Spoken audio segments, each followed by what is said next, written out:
A group of friends sat together in a cozy corner of the cafe, the flickering candlelight casting shadows on their faces. They had gathered to catch up, but the conversation inevitably turned to matters of the heart. The topic had been on their minds lately, especially after one of them, Jake, had recently experienced the raw pain of heartbreak. But as they spoke, a different side of the story began to unfold. "Heartbreak is tough," Jake said, his voice a mix of pain and resignation. "But it's also eye-opening. Makes you question everything you thought you knew." "Yeah," Mark added, stirring his coffee slowly. "You think you're in a committed relationship, but then everything crashes. Like trust was a joke the whole time." The conversation shifted to the emotional aftermath, each friend sharing their experience of betrayal, disappointment, and the overwhelming feeling of loneliness. But as the discussion continued, the words that came from Chris hit a little too close to home. "I mean, sometimes it's not even about love anymore," Chris said, his eyes avoiding theirs. "It's more about the connection you feel, the one you're chasing, right? You don't think about how it might end. You just do what feels good." The others exchanged puzzled glances. They all knew Chris had been in a relationship for nearly 2 years with Anna, and things had seemed solid between them. But there was something about his tone that made them uneasy. "You saying that's how you felt when you were with Anna?" Ben asked carefully. Chris hesitated, a frown tugging at his lips. He shifted in his seat, his fingers nervously tracing the rim of his glass. The silence stretched for a moment too long before he finally spoke. Yeah, I messed up," Chris admitted, his voice barely above a whisper. "I cheated on Anna." The table fell into stunned silence. The revelation hung in the air like a heavy cloud. They had always thought of Chris as the reliable one, the one who would never betray a relationship. Yet, here he was, admitting to something that shattered the illusion they had of him. "I didn't mean for it to happen," Chris continued, his voice shaky. "It started with small things, just moments where I felt alone. Then one thing led to another, and I found myself in a situation I didn't want, but couldn't get out of." Jake, still reeling from his own heartbreak, looked at Chris with a mix of sympathy and confusion. "How could you let it get that far? How did you even think it would make anything better?" Chris ran a hand through his hair, the regret evident in his eyes. "I thought I could handle it, that I could compartmentalize it. But then the guilt hit, and it all came crashing down when Anna found out." The others listened intently, each of them processing the complexity of what Chris had shared. It was a side of heartbreak they hadn't fully understood. It wasn't just the betrayal that stung, it was the aftermath, the self-doubt, and the realization that sometimes, even when you think you're doing something to fix the hurt, you're only making things worse. For a while, they sat in silence, the weight of the conversation heavy on their shoulders. It wasn't just about the pain of heartbreak anymore. It was about the mistakes, the self-deception, and the damage caused not only to others but to yourself. As the evening wore on, they all agreed that relationships were complicated, full of contradictions. The search for love, companionship, and meaning could sometimes lead down paths they never expected, paths that left scars. But they also realized that it was the moments of honesty, like Chris's admission, that would eventually guide them through the darkness. The air in the cafe had grown heavier, the once cheerful chatter replaced by the weight of introspection. Chris's confession lingered, like an unspoken truth that none of them had been ready to confront. The flickering candlelight now seemed dimmer, as though it, too, was processing the rawness of the moment. Finally Ben, who had been unusually quiet, broke the silence. "Man," he said, his voice low, "I get it. We all screw up. But hurting someone you care about, it's like tearing apart a piece of yourself in the process. I don't think I could live with that." Chris nodded solemnly. "I didn't realize it at the time. I thought I could get away with it, that maybe it was just a moment of weakness. But when she found out, when she looked at me with that kind of hurt in her eyes, I realized I wasn't just hurting her. I was breaking myself too." Mark sighed, leaning back in his chair. "It's tough, man. It's like you build this illusion of control, like you can handle everything, and then it all unravels. But you can't undo it. Not easily, anyway. Jake, who had been staring down into his coffee, finally looked up. I guess what we don't always talk about is how often we do things like that because we're afraid of facing the truth about ourselves. We lie to ourselves, thinking we're just trying to cope, but we end up damaging everything we care about. Yeah, Chris said, his voice breaking. I wish I could take it back. But you can't unhurt someone. No matter how sorry you are, it doesn't change what you've done. The group was quiet again, each of them lost in their own thoughts. It wasn't just Chris who was grappling with the fallout of their actions. They were all reflecting on their own relationships, their own mistakes, and the ways in which they, too, had fallen short at times. But they had never spoken so openly about it, never admitted the extent of the emotional destruction they had caused. I guess we all have our demons, Mark said finally, breaking the quiet. We all do things we're not proud of. But maybe the real question is how we learn from it. How do we move forward without letting the guilt consume us, without repeating the same mistakes? Chris looked at his friends, his eyes red-rimmed but grateful. I don't know how to fix things with Anna, but I'm trying. I'm trying to be better, to understand what went wrong, and to make sure I don't make the same mistake again. Jake, who had remained silent for a while, smiled faintly. We've all been there, trying to fix things and feeling like it's too late. But the best thing you can do is be honest with yourself. That's the first step. And honestly, I think you've already taken it. The others nodded in agreement. The atmosphere shifted ever so slightly, from one of shame to one of shared understanding. Heartbreak, they realized, was not just a result of betrayal. It was a product of choices, some of which they could control and some they couldn't. I guess this is what it's like to grow up, Ben said, almost to himself. You stop running from your mistakes and you start owning them. You stop thinking the world owes you something and realize it's about the people you hurt along the way. Yeah, Mark added, it's not just about the pain we go through, but how we deal with the consequences.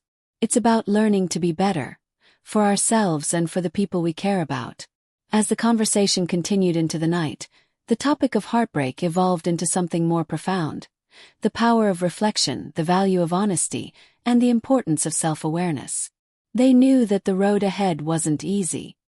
Healing wasn't linear, and forgiveness, whether from others or from themselves, wasn't guaranteed. But they had learned something that night.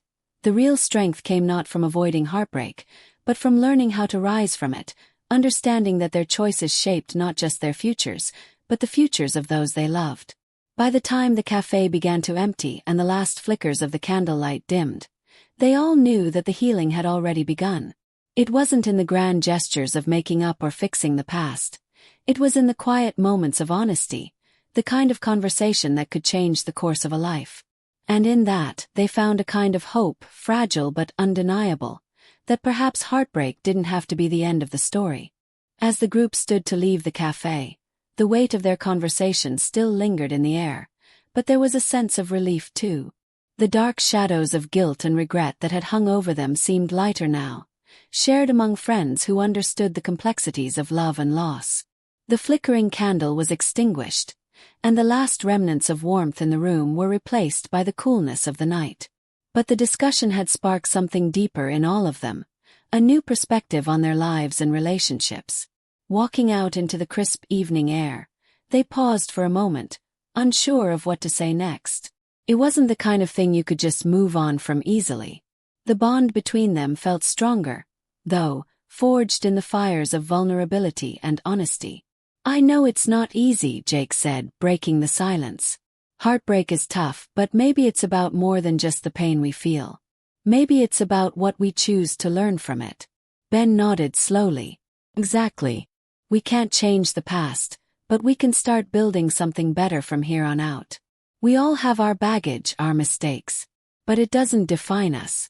How we handle it, how we grow, that's what matters. Chris walked alongside them, his posture slightly less slumped than when they had first entered the cafe. I guess I'm still figuring it out.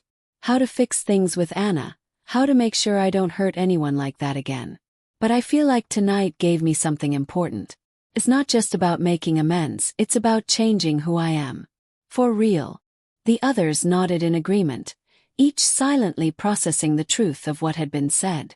Their own personal journeys through heartbreak, guilt, and growth had taught them that it wasn't just about external apologies or sweeping gestures. It was about the internal work, the slow, sometimes painful process of confronting who they were and who they wanted to be. And, in some ways, it was about being okay with that process taking time.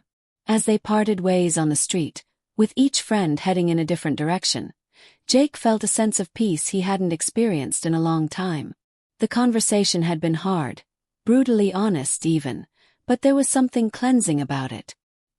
He realized that, though they each had their own struggles, they shared a common thread: the desire to learn from their mistakes and to be better in the future.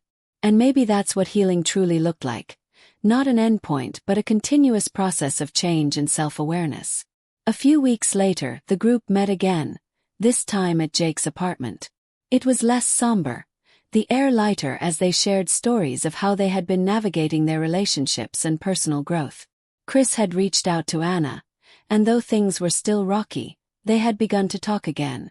Mark had started volunteering at a local shelter, trying to redirect his energies in healthier ways.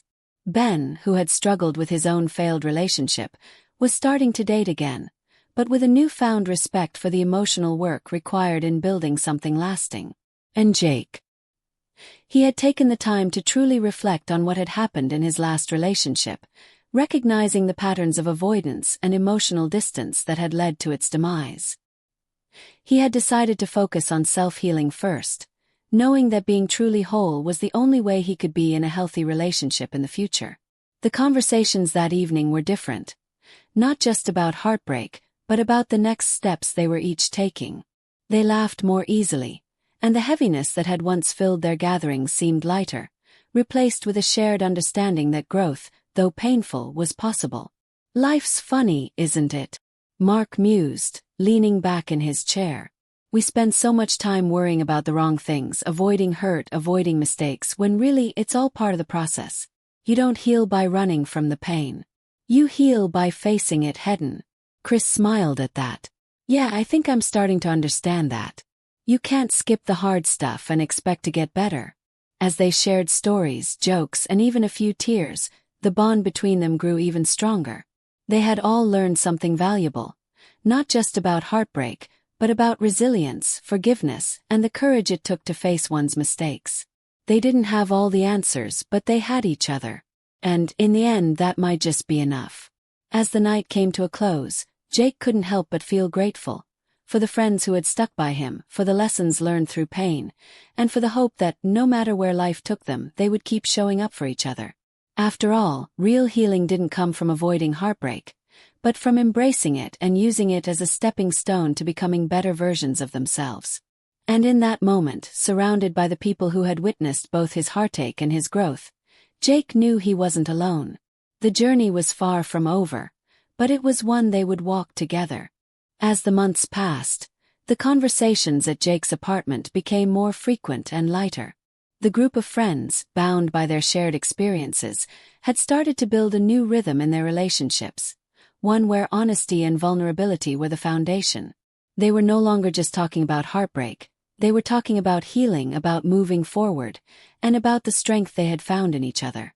One evening, after a particularly lively catch-up, Chris shared a small but significant breakthrough. "I had a real conversation with Anna last night," he said, his voice more confident than it had been in months. "We talked about the past, the mistakes, and how we both felt. It wasn't easy, but we're taking it one step at a time. It's not perfect, but I think we're getting there." The others smiled in support, understanding just how much that conversation had meant to him. It was the kind of honesty that had been missing before, the kind that allowed for growth not just in the relationship but within themselves. Mark, who had been quiet for a while, leaned in with a grin. "So, when's the wedding?" he teased, but there was no malice in his voice, just the warm, supportive humor that had come to define their gatherings. Chris laughed, shaking his head. "Let's not get ahead of ourselves. But maybe one day, who knows?" They all chuckled, enjoying the lightness that had returned to their friendships. They had learned that healing didn't come with a clear timeline or guarantees, but it did come with progress, however small, and that was enough. A few weeks later, Ben, who had been exploring new relationships cautiously, sat down with the group to share something personal. "I think I'm ready to get serious with someone," he said. His voice steady but tinged with a bit of nervous excitement. "I've learned a lot about myself over the past year, and I know I'm not perfect, but I think I'm in a place now where I can give someone my best. And it feels good." They all gathered around him, offering words of encouragement and support. For Ben, it had been a journey of healing, and the fact that he felt ready to commit again was a testament to how far they had all come in their own personal growth.